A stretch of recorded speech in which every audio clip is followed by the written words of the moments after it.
Bonjour mes chers amis, dans cette vidéo, je vais vous parler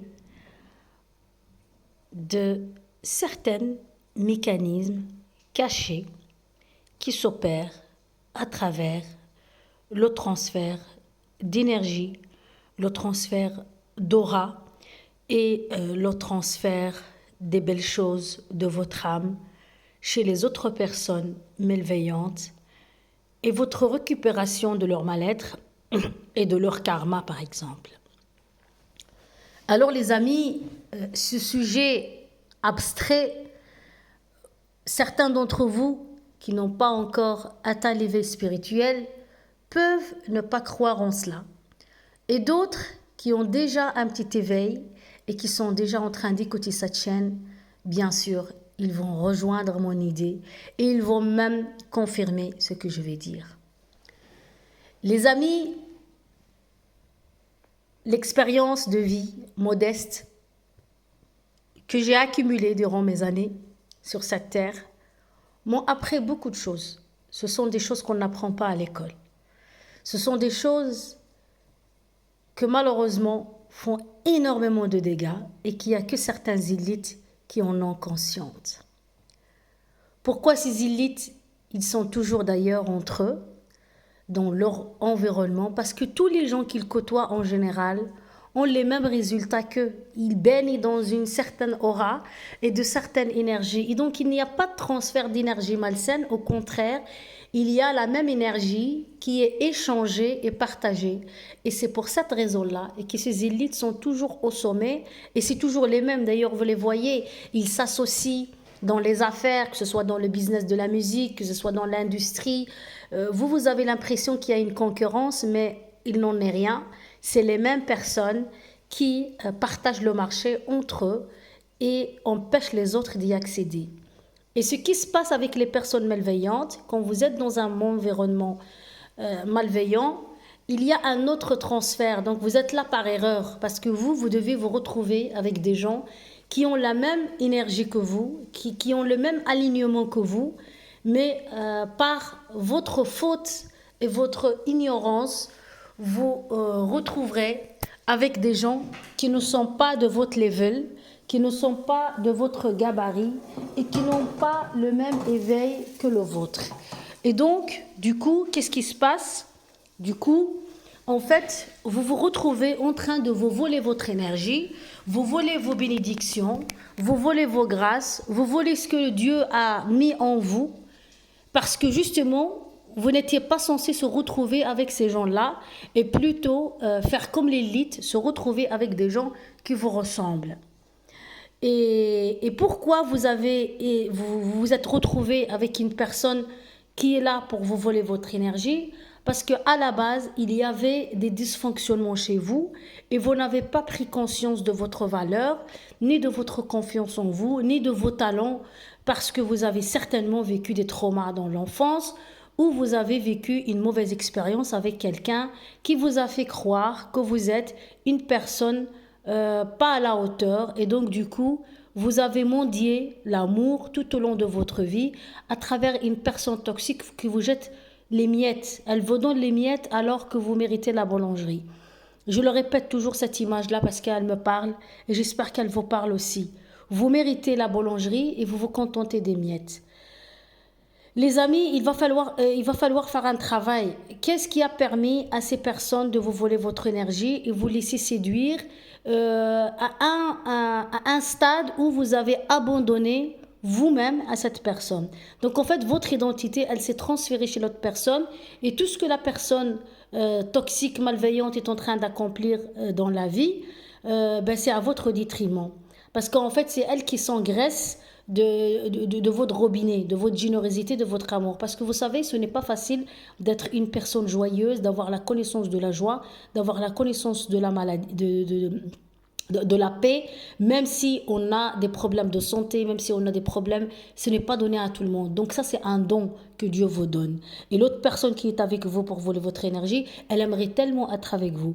Vous, votre énergie, elle se renouvelle chaque matin parce que c'est le Créateur qui vous a donné ce pouvoir-là. Que chaque matin, même si vous dormez avec les soucis et les problèmes, demain, le lendemain, c'est un autre jour et vous renouvelez vos énergies. Tandis que ces personnes toxiques, ils ont besoin de votre présence dans leur vie pour justement, pour que leurs affaires marchent tout simplement. Et alors, là, je vais encore faire une anecdote. C'est pas une anecdote, ce sont des choses qui m'arrivent personnellement. Et vous pouvez tester. Vous arrivez dans un magasin, il n'y a personne dans ce magasin. Vous arrivez, il y a tous les clients qui affluent. Donc, vous êtes une source de bénédiction. Vous êtes source, en fait, c'est grâce à vous, vous êtes rentré dans ce magasin, les gens viennent. Pourquoi? Parce que votre aura, elle a ramené les clients, elle a ramené la bénédiction. Donc vous êtes une source de bénédiction que Dieu vous donne. Les amis, je vous dis ces choses-là parce qu'au début, je pensais que c'était des hasards. Mais non, ce n'est pas. Par exemple, vous arrivez dans une entreprise, l'entreprise allait mal, vous arrivez, elle se redresse, elle commence à avoir des rentrées, mais malheureusement, ces rentrées ne profitent pas à vous. C'est une autre personne toxique, malveillante, qui va encaisser les promotions, alors que c'est grâce à votre présence dans cette entreprise que l'entreprise marche. Mais ça, votre patron ne va jamais vous le dire. Donc ça, c'est une anecdote.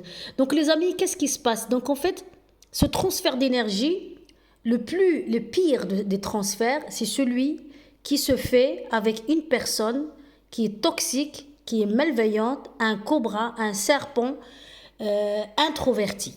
Ça, c'est le pire. Pourquoi? Parce qu'ils sont introvertis parce que ils sèment le doute dans votre esprit. Vous n'arriverez jamais à être sûr à 100% qu'ils sont toxiques. Mais vous, si vous voulez vraiment être sûr qu'ils sont toxiques, il faut regarder leurs actes. Ne regardez pas les petites miettes qu'ils vous jettent. Regardez les actes. S'ils vous ont promis quelque chose, une fois, deux fois, trois fois, et jamais cette promesse, elle se réalise. En fait, quand on vous donne une promesse comme ça, c'est pour faire passer le temps. C'est pour faire, comment dire, ils activent l'esprit du retard dans votre vie. Parce que vous êtes retardé, vous attendez la promesse, vous êtes dans l'attente, tandis qu'eux, ils avancent.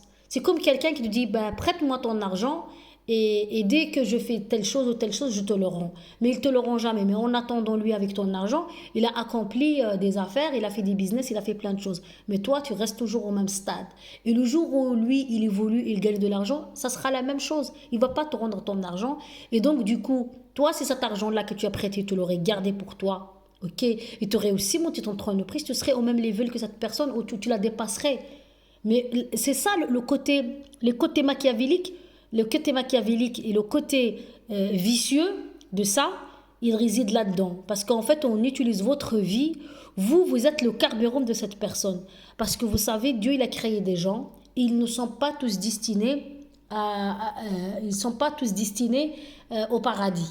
Il y a des personnes, c'est une image que je donne. En fait, ils ne sont pas tous destinés à faire. Donc, ils ont fait un choix. C'est pas, Dieu ne les a pas créés pour l'enfer, mais ils ont choisi l'enfer. Et donc, vous ne devez pas évoluer, vous ne devez pas progresser. Parce que si vous vous rendez compte que vous êtes une personne toxique, donc en fait, vous allez ramasser toutes les malédictions de cette personne et elle ramasse toutes les bénédictions. Et c'est ça le pire. Le pire, c'est quand ça arrive des gens proches, comme les enfants, les parents, la famille proche, les frères, les sœurs, le mari ou le partenaire de vie.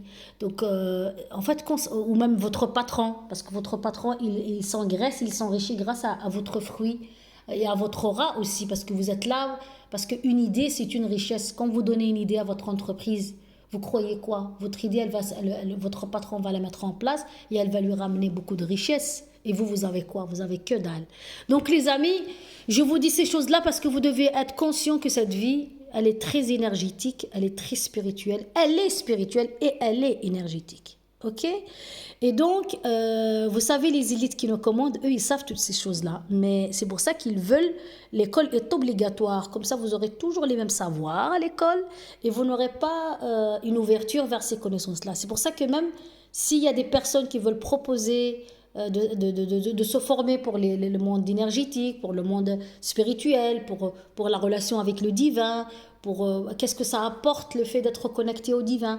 Donc ça, on ne va pas vous apprendre, on va peut-être vous mettre un petit cours de religion, de théologie, qui n'a rien à voir, que pour moi, c'est comme une doctrine d'un parti politique, mais le vrai côté spirituel de la religion, ça, on ne va pas vous l'apprendre.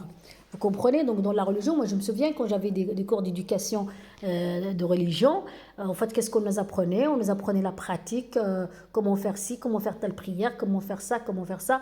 Mais on ne nous apprenait jamais quelle relation, comment développer une relation saine avec mon Créateur. Ça, moi, je ne l'ai jamais vu dans mes cours de religion. Donc, les amis, en fait, tout est manipulé, tout est falsifié. Et nous devons apprendre à élargir notre esprit pour accéder à des informations et à se former correctement et surtout détecter ce monde de transfert d'énergie. Les amis, la prochaine fois, je vais développer, je vais donner le mécanisme de si tu vis avec une personne malveillante, introvertie, donc je vais parler des introvertis, pas ceux qui sont connus de tous. Introvertis, ça veut dire que celles qui ne se détectent que difficilement, que tu as du mal à détecter. Je vais te donner quelques outils. Si tu vis avec une personne comme ça et que malheureusement pour le moment tu ne peux pas t'en séparer, et c'est pour te préparer à comment tu vas faire pour couper le robinet à cette personne. La prochaine fois, je te fais une vidéo sur ça. Voilà, j'espère que vous avez compris le sens de mes idées. Je suis ici pour partager avec vous et je vous remercie pour vos commentaires, pour vos suggestions et à très bientôt pour une prochaine vidéo.